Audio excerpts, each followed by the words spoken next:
This is Rich Taylor, Miami University, Oxford, Ohio. The topic of this presentation is the prediction of relative acidity based on structure. It's important to understand just what we mean by acidity and how we're going to use it. The prediction of pKa based on structural data is a useful skill for the organic chemist. pKa arguments are going to tell you a lot about reactions other than just acid-base properties. It's going to be used in a lot of other arguments. And so it's important to understand terms and then be able to make predictions based on structure. To recall trends from general chemistry, a strong acid is an acid that's fully dissociated in water. It, by definition, has a low pKa, and its conjugate base is a weak base. On the other hand, a weak acid is only partially dissociated. It has a high numerical pKa, and it will have a strong conjugate base. As you well know, reactions proceed from the pairing strong acid and strong base react to form a weak conjugate acid and a weak conjugate base. If we look then at the dissociation equation, I've left the water out since in general we multiply through by water to get Ka rather than Keq. We see that a normal acid, HA, dissociates into H plus and A minus, and the equation for the Ka is concentration of H plus times concentration of conjugate base divided by concentration of the acid gives the Ka. pKa, of course, is the negative log of the Ka. Since H plus is always the same, anything that increases the stability of A minus versus HA will make the acid stronger. That is to say, it will lower the pKa. So what you want to do when comparing pKa's is to draw out the reaction and decide which reaction is most aided by the structural differences. There are three basic variables we want to consider as we look at these things. First is the atom, which bears the negative charge in the conjugate base. That'll be the first and generally the most important thing. Secondly, then, the presence of resonance structures that may stabilize one of the species. Normally, one of the conjugate bases will be more stabilized compared to the others, will also help you judge pKa. And thirdly and finally, the charge effect of remote groups, what we call the inductive effect. Let's look at each of them in order. Let's first look at the attached atom. You could ask yourself the question then, which is the stronger acid, H2O or NH3? So we draw the two equations for dissociation. Have water dissociating into H plus in the hydroxide ion, ammonia dissociating into H plus and NH2 minus. What's the difference here? The difference here is where the negative charge lies. In the top equation, the negative charge lies on oxygen. The bottom equation, the negative charge lies on nitrogen. Oxygen is more electronegative than nitrogen, so it is the more stable species, and for that reason, water is more acidic than ammonia.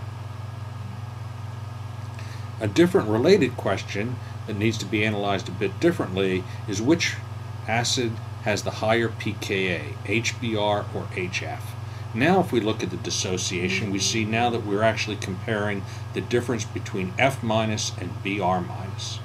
At first glance you might think that, just like the last question, when fluoride is more electronegative, it might be the stronger acid. But there's a more important effect here, namely the size of the ion that's being formed. As the ion gets larger, it is better solvated and more stabilized. Therefore, HBr is the stronger acid. But you have to be careful and look at the question. We didn't ask which is the stronger acid. We asked which has the higher pKa. When you ask which has the higher pKa, you're really asking which is the weaker acid. Therefore, HF, the weaker acid, has the higher pKa.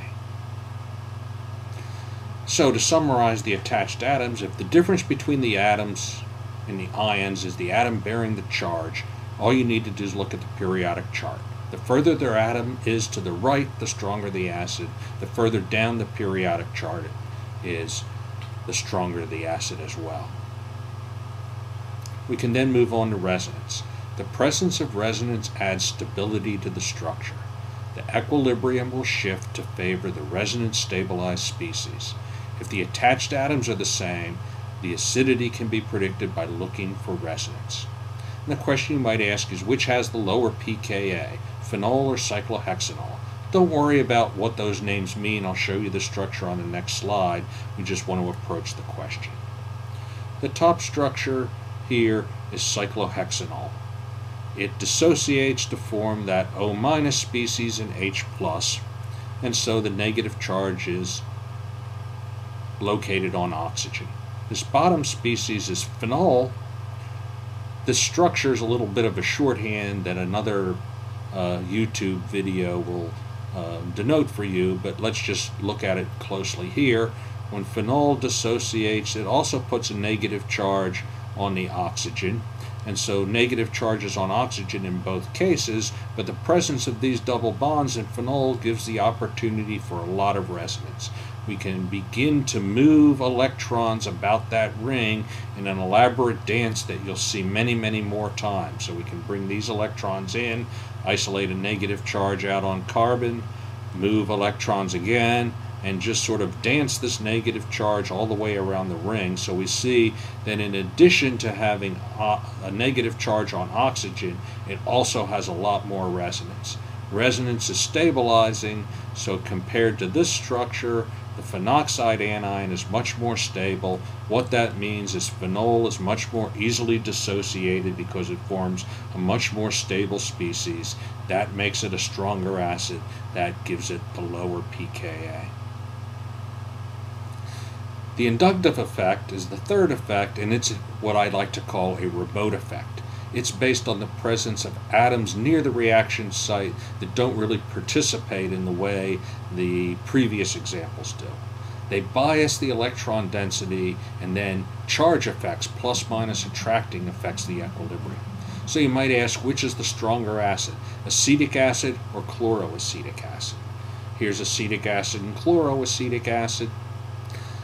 You see that in both cases there's negative charge on oxygen. That's not a difference. I didn't draw the resonance structures, but they both have very similar resonance structures. The only difference between the two is this remote effect, this chlorine hanging out off the end. The important thing to notice is the chlorine's quite electronegative. So while I've drawn this as a perfect covalent bond, we actually have a lot of positive charge or partial positive charge on the carbon and negative charge on the chlorine.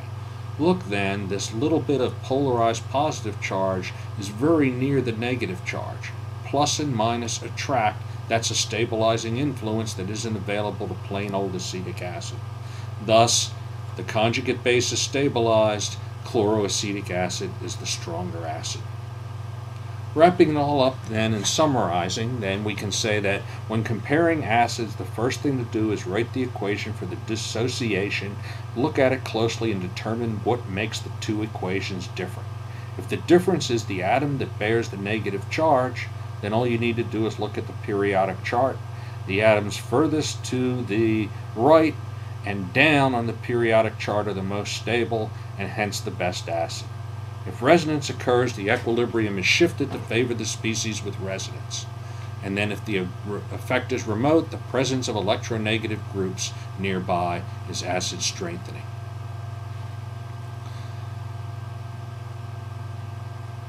This should give you the tools you need in order to access the problem